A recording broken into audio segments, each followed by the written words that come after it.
Entonces aquí nos dice que debemos de mantener una flexión entre 15 y 30. Y lo que vamos a hacer es desplazar la tibia. Tocamos la cabeza de la tibia, muchachos, y entonces con una mano sostenemos el fémur, le pedimos al paciente que no haga fuerza, sostenemos el fémur y con la otra vamos a desplazar su tibia. Si ustedes tocan, la tibia no se desplaza, a menos que haya una lesión. La cabeza de la tibia se va a desplazar 5 milímetros o más. Es como si tuviéramos la rótula. Si se dan cuenta que a veces a muchos de ustedes se mueven más de 1 centímetro. Entonces es lo mismo, solamente que aquí la musculatura debe de estar relajada para que el paciente no haga una contracción y no limite el movimiento de la tibia, si es que tiene la lesión. La colocamos y colocamos nuestro pulgar en la cabeza de la tibia y la movemos. En el caso de ella no se mueve para nada. Duele por la presión, pero no se mueve, no se desplaza. ¿Ok? Realicen la flexión de rodilla 90 grados. Flexión de rodilla 90 con cadera. Ahí ya mantenemos la cadera en una rotación como de 45 a 50. Normalmente nos dice que tenemos que sentarnos encima del paciente. Como esto de repente tampoco se permite aquí, entonces vamos a hacer una rotación externa de cadera y colocamos nuestra rodilla encima de la del paciente. Y entonces, como vamos a palpar la parte, o vamos con las dos manos a palpar lo que es la cabeza tibial, entonces yo sostengo para que no se me vaya la idea, que es lo que menciona la bibliografía, por debajo del pliegue voy a colocar mis dedos, por encima voy a colocar los pulgares, localizo la cabeza de la tibia y entonces lo que voy a hacer es una posición ventral, como si jalara hacia mí y hacia abajo. Y si se desplaza, entonces sería positivo. ¿Se alcanzan a ver cómo la pieza hace? Entonces, ya dice ventral, o sea, hacia mí, como si yo jalara esto hacia mí y al mismo tiempo bajo. Entonces localizo, lo hago hacia mí y luego bajo, y la articulación, en este caso la cabeza, no se desplaza. Si se hubiera desplazado, inmediatamente los dedos bajan también, porque ustedes los mantienen. Entonces, si es positivo, tendremos que hacer esto. Al momento de bajar, bajarían los pulgares junto con la cabeza y entonces lo consideramos positivo. Pero si se dan cuenta, miren, aquí está la cabeza, yo lo hago ventral y bajo, y luego subo y se mantienen los dedos en la misma posición, entonces es negativo. ¿Sí? Realicen rotación externa, pero de cadera, recuerden. Entonces, recordemos que si yo lo hago así, observen, si yo lo hago así, se me va a jalar el pie, a eso se refiere. Tengo que sostener, ahora sí, localizo, ahí está. Pero ahí estamos localizando La tibia, cabeza de la tibia, jalo hacia enfrente y enfrente. Sí, recuerden que, ¿qué pasa con los ligamentos cruzados anteriores? No están sosteniendo ni la rótula, por eso se les va a jalar, ni la articulación con la que se Entonces lo que yo hago es ventral y hacia abajo. Ahí está. Regreso y los dedos quedan en la misma posición. De hecho, cuando ustedes hacen esto, los dedos tienden a bajar. Por lógica, la rótula se extiende. Por los ligamentos que ya no hay. La cuestión aquí, como decían ustedes, muchachos, lo que pasa que, tienen razón, la tibia es mucho más grande en cuestión de la cabeza. Entonces, esta que viene por aquí, tienen razón, es la tibia, pero su cabeza es más grande y la del peroné es más pequeña, queda por debajo de la tibia. Hagan de cuenta que está así, la tibia, y el peroné queda por aquí abajo. Entonces se palpa, por decir, ahorita nosotros decimos que por la parte externa se palpa la cabeza de la tibia, porque es la que queda más grande, la que queda por arriba y el peroné por abajo. Queda en esta parte. Pero aquí les menciona, por eso esa duda de ustedes, les menciona que el peroné está por la parte externa y la tibia es por la parte interna. ¿Por qué hace esto? Hagan de cuenta que hace esto y aquí está la tibia y aquí abajo está el peroné. Entonces, por esto nosotros mencionamos la parte externa, la cabeza tibial, porque es la que sobresale y el peroné está por debajo de ella. O sea, quedan así. Por eso es la duda que tenían. Pero lo que se palpa por arriba es la cabeza tibial. De hecho, lo vamos a ver si nos prestan al ratito el esqueleto, para que nos quede más claro, porque la tibia pareciera como que es más larga que el peroné. Entonces, por eso nos explica la bibliografía que lo que se palpa es la cabeza tibial, por el desplazamiento. Como queda más grande que el peroné, entonces lo que ocasiona es que los ligamentos cruzados que vienen en esta forma no la sostengan, alcancen a sostener al peroné, pero a la tibia no, por eso es que se mueve de un lado hacia el otro.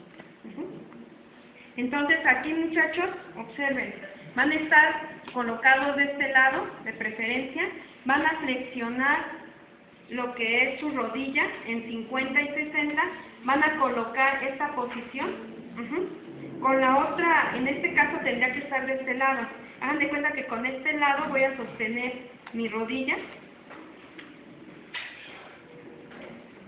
en esta forma, sostengo la otra pierna contraria y con la que me queda libre empiezo a palpar la cabeza tibial, y hago un desplazamiento ventral, que sería, como ya estoy haciendo esta fuerza, si se acuerdan que veíamos en otra prueba que lo jalo hacia adelante. Entonces, como ya tengo esto, pues ya lo estoy jalando hacia la parte ventral y lo único que hago es palpar la cabeza y bajar. ¿Ok?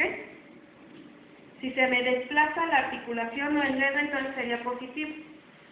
Esta prueba la van a ocupar mucho en pacientes que tienen que ya tienen retirados los meniscos o que tuvieron una lesión crónica, o sea que ya tienen más de 3 meses, y la ocupan mucho en ortopedia y en el Seguro Social los médicos generales.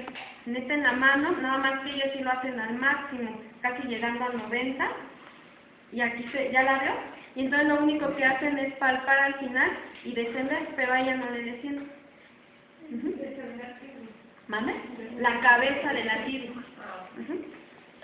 Ahora que vamos, primero con una mano vamos a colocar lo que son el cóndilo femoral externo.